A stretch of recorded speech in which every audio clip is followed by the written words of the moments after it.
பெருமானார்ல இருந்து மாணிக்க வாசகர்ல இருந்து அழ சொல்றாங்க. அழு அழு நல்ல ஓன அழு. அப்படிலாம் மாணிக்க வாசகர் ஓ ஐயா என ஓ என்றுன்னு சொல்லுவார். கேட்டுக்கீங்களா சிவபுராணத்துல?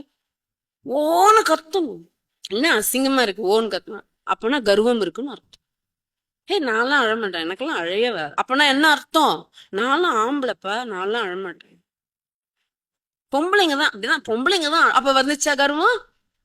இறைவன் சொல்லுவார், ஓ அப்படியா? இறைவனை நினைச்சு அழணும். அழணும் அப்படியே கதறி அழும்போது ஒண்ணுமே இல்லாம போயிடும். ஒண்ணுமே இல்லாம இது போயிடும். நீங்க சும்மா சும்மா துன்பத்தை நினைச்சு அழுகிறத நான் சொல்லல.